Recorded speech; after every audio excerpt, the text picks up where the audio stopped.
임하소서 임하소서. 오늘부터 에스겔서를 1장부터 오늘 서론 말씀으로 에스겔서를 새벽 본문으로 묵상합니다. 192장.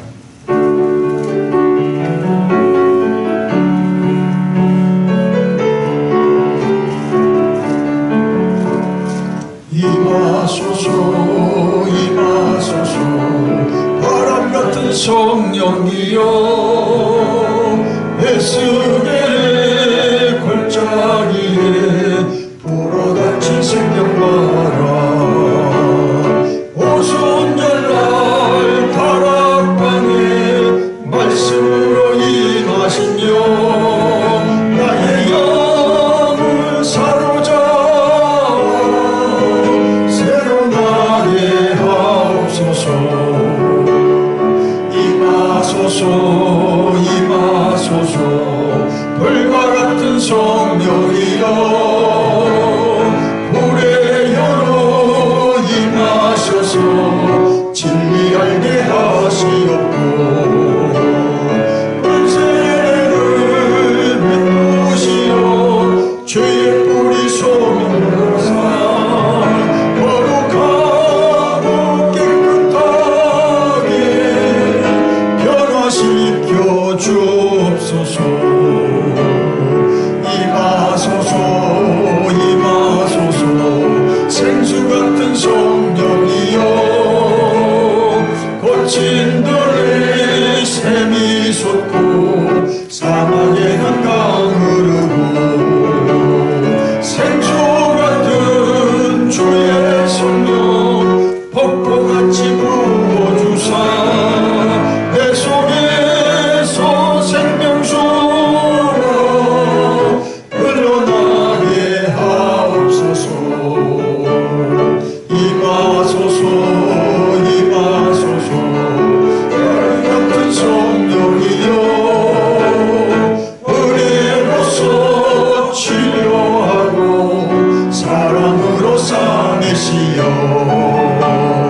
나의 영광 나의 삶이 강건하게 보존하며 어두운 세상 밝히다가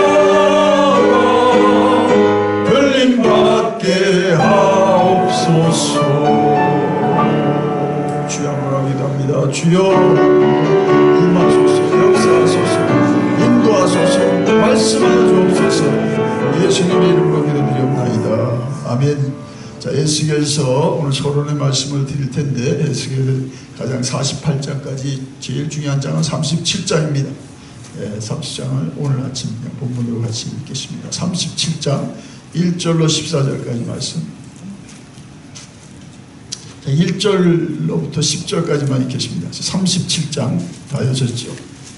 같이 읽겠습니다. 37장. 여호와께서 권능으로 내게 임재하시고 그의 영으로 나를 데리고 가서 골짜기 가운데에 두셨는데 거기 뼈가 가득하더라. 나를 그 뼈 사방으로 지나가게 하시기로 본즉 그 골짜기 지면에 뼈가 심이 많고 아주 말랐더라. 그가 내게 이르시되 인자야 이 뼈들이 능히 살 수 있겠느냐 하시기로 내가 대답하되 주 여호와여 주께서 아시나이다. 또 내게 이르시되 너는 이 모든 뼈에 대하여 이르기를 너희 많은 뼈들아 여호와의 말씀을 들을지어다. 주 여호와께서 이 뼈들에게 이같이 말씀하시기를 내가 생기를 너에게 들어가게 하리니 너희가 살아나리라. 너희 위에 힘줄을 두고 살을 입히고 가죽으로 덮고 너희 속에 생기를 넣으리니 너희가 살아나리라. 또 내가 여호와인 줄을 너희가 알리라 하셨다 하라.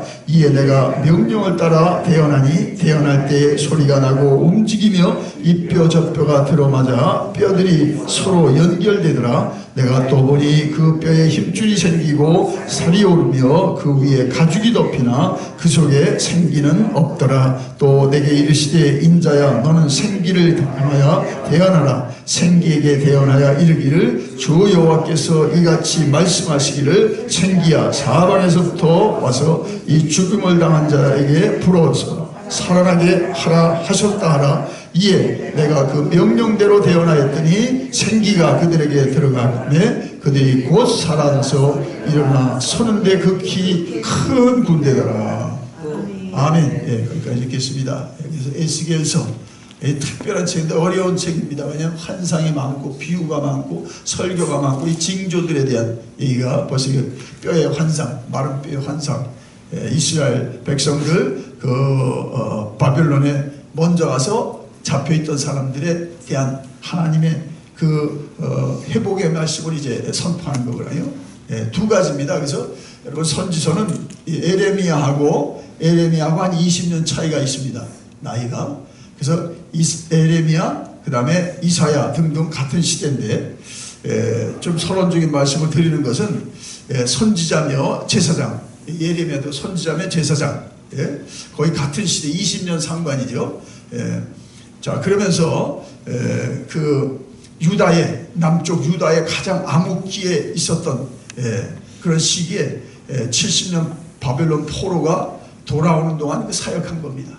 그래서 이스라엘 백성들이 포로로 이미 에스겔이 가기 전에 이미 가 있었기 때문에 그들에게 대해서는 죄를 이제 지적해주고, 그 다음에는 그들이 예루살렘에 멸망했을 때 절망하고 이제 우리는 갈 수도 없다니까 하나님이 그들에게 희망의 메시지를 쭉 전하게 해서 그들에게 이제 소망을 갖게 하고 위로를 갖게 했습니다. 그래서 예언들이 많고 그 다음에 비유, 표적, 상징들이 많아서 어떤 책보다 좀 어려운 책이죠. 자, 이게 대표적인 경우는 37장인데 37장은 자세한 건 이제 그때 당도하실 때 하실 것이요. 에스겔이라는 뜻은요, 에스겔이라는 뜻은 하나님께서 힘을 주심 이랬습니다. 하나님이 이제 하나님의 힘을 얻음. 왜냐하면 여러분, 남에게 당신은 망합니다, 당신이 이제 죽습니다 하는 말을 아무렇게 할 수는 없는 거지. 자, 그러니까 이 선지자의 사명을 하기 힘이 필요했는데 에스겔의 뜻이겠습니다. 하나님이 힘을 주심. 자, 그래서 3장에 가봅시다. 3장 8절 9절에 나오는데, 자, 몇 군데 이렇게 전체적으로 서론을 마시니까 좀 찾아보겠습니다. 3장 8, 9절 보세요. 하나님이 어떻게 이름 그대로 힘을 주는지. 자, 오늘도 우리가 하나님의 힘이 필요한 새벽에 왔는데, 자, 에스겔서 3장 8, 9절 읽겠습니다. 보라, 내가 그들의 얼굴을 마주보도록 네 얼굴을 굳게 하였고. 찾았습니까? 3장 8절. 그들의 이마를 마주보도록 네 이마를 굳게 하였을 때 네 이마를 화석보다 굳은 금강석같이 하였으니 그들이 비록 반역하는 족속이라도 두려워하지 말며 그들의 얼굴을 무서워하지 말라 하시니라. 그렇죠? 죄진 사람에게 당신 죄졌어, 그거 말하기 어렵습니다. 그 사람이 듣습니까? 그런 선지자의 사명이니까 하나님이 힘을 주신, 에스겔은 하나님이 힘을 주신 뜻입니다. 그러면서 세 번 느부갓네살 왕이 바벨론의 대왕 느부갓네살을 세 번 유다를 침공합니다. 첫 번째 침공했을 때 다니엘들을 붙들어 갑니다. 다니엘과 세 청년들, 많은 사람들. 에스겔은 두 번째 붙들려 갑니다. 침공을 당하니까 597년 왕과 함께 이제 붙들려 가는데, 그리고 마지막으로 586년 느부갓네살은 이스라엘을 완전히 초토화시킵니다. 성을 완전히 무너뜨리는 거죠. 자, 그런 가운데 하나님의 종이 이제 등장하게 되는데, 자, 그래서 한 622년에 그는 출산한 걸로 알려졌고, 그 다음에 이제 30살에 가서, 오늘 1장 1절에 벌써 30째 해 넷째 달, 1장 1절에 보니까 30살에 예언한 것이 이제 예언의 사명을 이제 하나님께서 주셔서 30살에 바벨론에 붙들어 간 지 5년 만에 1, 2절에 나오죠. 한번 같이 읽겠습니다. 그대로 나오니까. 자, 에스겔서 1장 1, 2절. 30째 해 넷째 달 초닷새에 내가 그발감과 사로잡힌 자 중에 있을 때에 하늘이 열리며 하나님의 모습이 내게 보이니 여호와긴 왕이 사로잡힌 지 5년 그달 초닷새라. 그래서 25살에 붙들려가서 30세가 됐을 때 포로 중에 그발강가에서 하나님의 예언의 말씀을 듣는 거죠. 자, 그래서 언제든지 우리는 세상에 직업으로 사는 게 아니죠. 직업도 중요하지만 하나님의 사명으로 사는 겁니다. 그것이 예수로 인해서 우리가 예수님으로 구원받고 예, 너희는 택하신 족속의 왕 같은 제사장이요 거룩한 나라요 그의 소유된 백성이라. 이는 너희를 어두운 데서 불러내어 그의 기이한 빛에 들어가게 하신 자의 그리스도의 덕을 선전하게 하렵니다. 그래서 쉽게 말해서 우리는 모두가 직분이 목사든 장로든 집사든 평신도든 다 하나님의 나라의 홍보대사, 쉽게 말해 홍보대사, 예수님의 증인들, 예수님의 증인들. 에스겔은 30살에 달 붙들려와서 5년 있다 30살에 그래서 한 22년을 예언합니다.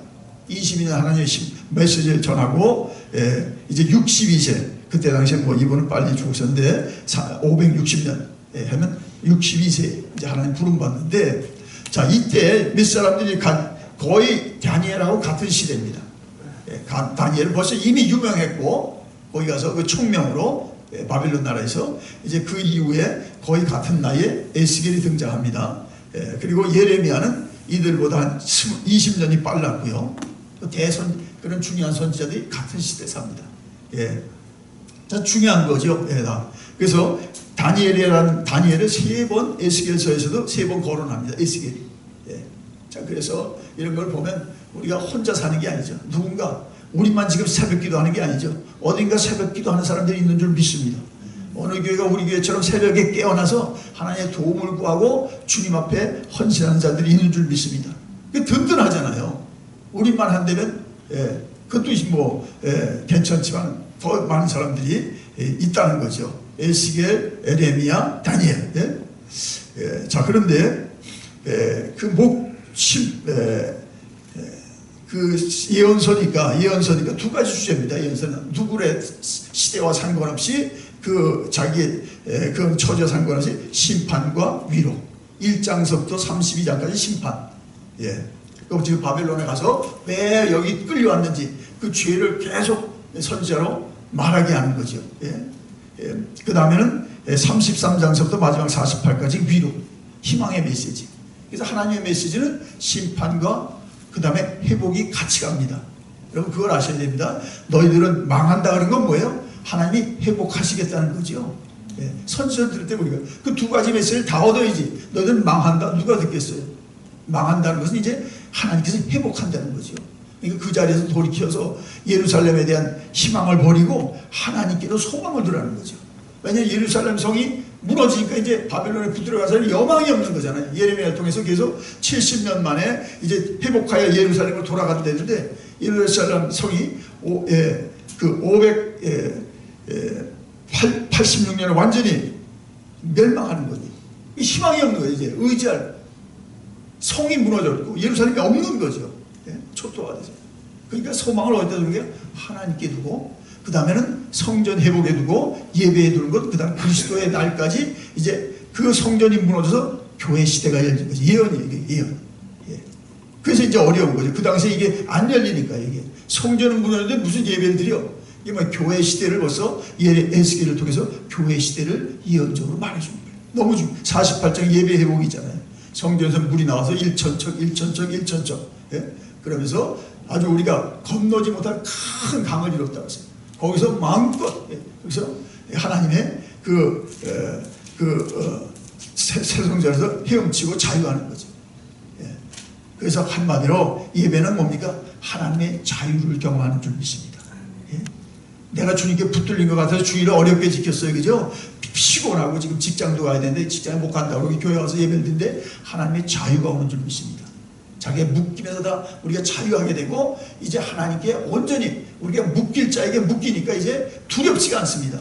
그러나 묶일 자에게 안 묶이니까 직업이 나를 묶고 건강이 나를 묶고 자녀가 나를 묶고 자식이 자기를 묶잖아요. 여러분 우리는 하나님께만 속했습니다. 그 주소만 분명하면 다 자유입니다. 그죠? 다 자유. 그러나 하나님께 온전히 붙들린 것을 깨닫지 못한 다 걱정거리가 다 우리를 묶는 동아줄입니다. 이 걱정도 나를 묶고 저 걱정도 묶고 꼼짝을 못합니다. 이 예배는 자유입니다. 주님 안에서 자유. 나 자유에 너 자유에 우리는 자유에 찬양처럼. 자, 그 성전 회복 48장까지 이런데 얼마나 중요합니까? 자, 그래서 특별히 여기서 에스겔서는 다른 그 예레미야서나 이제 또 그 다니엘서하고 달리 하나님의 주권, 영광, 그 그 다음에 신실하심을 강조하고 있습니다. 하나님의 영광. 가장 많이 얘기합니다. 하나님의 영광. 여러분 정말 우리가 사모해야 될 건 뭡니까? 주권도 중요하고 뭐 선하심, 인자하심, 국리 여기심 다 중요하지만 또 이 책을 통해서 하나님의 영광을 사모하시기 바랍니다. 쉐키나의 영광. 하나님의 영광이 성전에 가득하다. 예. 그 마지막에 영광이죠. 지성소에는 어떤가? 성전 뜰에서는 태양빛, 성소 안에서는 금등대 빛, 그 다음에 지성소 안에는 무슨 빛? 영광의 빛뿐이 없습니다. 쉐키나의 영광. 우리는 어떠네? 지성소 신자가 되죠. 태양이 오늘 흐려도 상관없어요. 하나님의 영광의 빛 가운데 걸어가면 아무 걱정할 수 없습니다. 예? 하나님의 영광의 빛. 그건 세상에 무엇으로도 가릴 수가 없어요. 하나님의 영광의 빛. 그래서 우리가 예수께서를 우리가 묵상하면서 우리가 소원하고 기도해야 될 건 하나님의 영광이 회복되게 하옵소서. 예? 내가 하나님의, 내 몸이 하나님의 몸인데 내게 하나님의 영광이 회복되기를 원합니다. 그러니까 하나님을 영광롭게 하도록 우리가 구속을 받은 거잖아요. 예? 우리가 마귀에게 속아가지고 우리 조상들이 범죄하면 우리 애들에서 쫓겨나서 예? 하나님의 낙원을 잃어버려서 우리는 세상 낙원 밖의 삶을 이제 그리스도를 우리가 영접해서 에덴의 회복된 삶을 사는데 예? 세상은 아직도 예? 신라본이잖아요. 이 땅 가운데서 어떻게 내가 에덴을 얻은 자로 회복한 자로 살아가느냐. 우리의 기도는 하나님의 영광 나타내소서. 예배 가운데도 영광, 여러분이 가는 곳에 하나님의 영광이 따르도록 기도하셔야 됩니다. 하나님의 영광이 우리의 조국에 가득하길 원합니다. 세상의 헛된 영광, 가짜 영광들이 다 사라지고 하나님의 영광이 충천한 게 마지막 모습인 줄 믿습니다. 천국에는 왜 밝습니까? 다른 거 거기 촛불 킬 필요 없잖아요. 거기 전기불이 필요 없어요. 하나님의 영광의 빛. 대낮보다 더 밝은 하나님의 영광의 빛. 그 발전소 필요 없습니다. 원자력 발전소 가지고 뭐 소용 없습니다. 하나님의 영광이 온세. 어둠이 한 구석도 없습니다. 영광 자체입니다. 한 천국. 자, 그 회복에 대해서 말씀하는데 그래서 하나님의 성전에 임하는 영광, 또 우리가 정말 성도들의 사모할 건 굉장히 말씀도 사모해야 되고 기도도 사모해야 되고 선행도 사모해야 되고 뭐 선교도 사모해야 되지만 그것의 가장 읍등은 뭐예요? 영광. 예. 내가 가는 곳에 하나님의 영광이 드러나기를 원합니다. 아멘. 그렇죠. 예. 그래야 우리가 그 모든 것을 그 영광 때문에 조금만 봐도 어떻습니까? 평생 은혜가 갑니다. 영광을 조금만 본 사람들이 성경에 나온 사람들이 웨슬리 목사님 뭐 다 그렇지. 영광 조금 뭐 그거 가지고 평생 갑니다. 그렇게 영광이 된다는 거죠. 하나님의 영광. 예. 예. 자, 그래서 그 1장서도 3장은 소명장이고 그 다음에 유다에 대한 심판 4장에서 24장 그 다음에는 이제 그 이웃나라에 대한 심판 그 다음에는 이제 마지막으로 회복 33장에서부터 48장까지 이스라엘 회복. 자, 그런데 그래서 오늘 그 37장을 열었으니까 한 말씀만 하고 마칠 텐데 37장에 보니까 여러분 그 두 가지죠. 마른 뼈 같은 것은 이스라엘의 영적 상태. 거기에 말씀을 대언하니 뼈들이 이제 서로 맞춰지고 힘줄이 돋고 살갗이 덮여서 살아난다고 그랬어요. 뭘 말합니까? 이 말씀의 능력입니다. 하나님의 말씀은 능력이 있습니다. 나소리에 나오라 그러니까 예수님이 나오잖아요. 야이로 딸을 죽은 딸을 주님이 고쳐놓은 거에 여호와의 말씀에 능력이 있는 줄 믿습니다. 그래서 우리가 어저께도 우리 말씀에 대한 중요성을 설계했는데 거기 구구절절히 하나님의 말씀을 들으면 살아납니다. 하나님의 말씀을 행하면 이제 남을 살립니다. 그래서 우리가 듣는 것에 끝나지 않고 좋은 땅에 심겼다는 것은 주의 말씀을 듣고 지켜 행하는 거죠. 거기까지 가셔야죠. 듣는 것은 첫째 단계예요. 그 다음에 그 말씀을 내가 행하고 그 다음에 결심이 이루는 거죠. 그러니까 나도 살았으니까 그 말씀 가서 주어서 그 이웃을 살려놓고 열방을 하나님께로 오게 하는 거죠. 이 말씀 사역자지. 여러분과 저는 다 말씀 사역자, 말씀의 대행자. 말씀을 받아 선지자의 시대에도 그걸 전하는 게 들은 자의 책임입니다. 아멘. 그 전에 안 나온 사람이 언제 듣습니까? 들은 사람이 전해야 돼요. 그러니까 전하기 전에 내가 그 말씀을 살아야지. 그 다음에 두 번째, 근데 아직 움직이지 못하는데 그 다음에 생기야 사방으로부터 불러와서 이들을 살게 하라. 그 다음에 성령이 오시는 거지. 말씀이가 성령이 임하니까 그들이 살아서 큰 군대가 되었다. 이렇게 말씀하고 성령이 같이 가야 될 줄인 것입니다. 예. 성령을 받지 않기 전에는 제자들도 주님 돌아가시는데도 이스라엘 나라가 언제입니까? 임할 때가 언제? 아니 주님이 이제 승천하셔야 되는데 그때도 제자들이 물은 뭐예요? 예? 그 이스라엘 나라를 언제 회복하겠습니까? 정말 우문 같죠? 주님이 그렇게 하나님의 나라에 대해서 얘기하고 그렇게 부활하신 주님이 얘기하는데도 아직도 땅의 나라, 그 다윗의 영광만 찾는 거죠. 그게 다 우리들이죠. 주님은 하늘나라 얘기를 했는데 땅의 얘기를 주님이 하고 이제 마지막 작별 시간에서 그럴 때 이제 성령이 이제 오순절날 임해서 저들은 다시 그렇게 어리석은 그런 말을 하지 않습니다. 오직 성령이 함께 하십니다. 저들이 성령의 도구가 되고 성령의 그런 그 운반체가 되어서 하나님의 뜻을 전하는 놀라운 증인들이 되는 것입니다. 자, 이 에스겔서에 너무너무 신나죠. 전에 너무 어려워서 참 힘들었는데 하여튼 이번에 하나님께서 많이 열어주실 줄 믿고 여러분도 소원하고 기도하세요. 쭉 새벽제단에 하여튼 내일서부터 1장을 갈 테니까 여러분 주의 영이 임하시옵소서. 예. 예. 그래서 말씀과 함께 말씀이 있는 곳에 성령이 함께 하시는 거예요. 어떤 사람은 성령만, 말씀이 없는데 성령만. 극단이잖아요. 어떤 사람은 말씀과로 가고 어떤 사람은 성령과로 가고. 말씀과는 어떻게 교회 보면 제자 훈련만 해. 그래서 그 목사님이 그래요. 제자 훈련이 가더니 내가 이랬다가 정말 너무 내가 그 무슨 아주 중병도 걸려가지고 그 하와이 가서 또 요양도 하시다가 그다음에 이제 성령, 내가 말씀만 너무 강조했다. 이제 성령으로 해야겠다. 같이 가야 됩니다. 같이. 또 성령 받으면 어떻게 말씀이 없어. 그러니까 감정은 충만한데 뭘 할지 몰라. 말씀과 성령이 함께 가도록 여러분 말씀을 경청하시고 그것을 성령을 받아 수행하시기를 주의 이름으로 축원합니다. 기도합니다. 주여, 오늘도 월요일 아침 주일을 끝나고 주님 앞에 나옵니다. 하나님 에스겔서로 오늘서부터 열어주실 줄 믿고 오늘서부터 주님 앞에 나아갑니다. 주님, 이 아침에 나온 종들을 축복하여 주옵소서. 에스겔 골짜기 같은 상태가 우리의 상태, 이 시대의 상태인데 다 마른 뼈가 돼서 very dry bone, 연결도 안 돼 있고 뭔지도 모르는 그런 형편이지만 주의 말씀이 임하니 저들은 형체를 갖췄고 이제 몸을 이루었고 성령이 임하니 저들은 살아서 큰 군대가 되었다고 했습니다. 오늘도 말씀의 사건이 새벽에 있게 하시고 성령의 임하심과 역사하심이 예배 가운데 사모하는 종들에게 있게 하여 주옵소서. 그래서 이제 내 힘으로 사는 게 아니라 하나님의 공급하시는 힘을 따라 살고 하나님 말씀하는 걸 따라 오늘도 그 말씀으로 양식을 얻고 또한 내가 살아 나의 또한 주변에 있는 모든 사람들을 살리는 말씀의 증언자들로 살아가게 하여 주옵소서. 이날의 모든 걸 주관하여 주옵소서. 하나님의 세상을 만들어가고 하나님의 아들의 오심을 위해서 주여 오시옵소서. 오늘도 기도하며 모든 일 행하게 하여 주옵소서. 예수님의 이름으로 축복하며 기도드리옵나이다. 아멘. 이제는 성부 성자 성령의 은혜와 진리와 평강이 이 아침에 나온 종들 위에 모두 위에 이제로부터 영원토록 함께 하시기를 간절히 축원하옵나이다.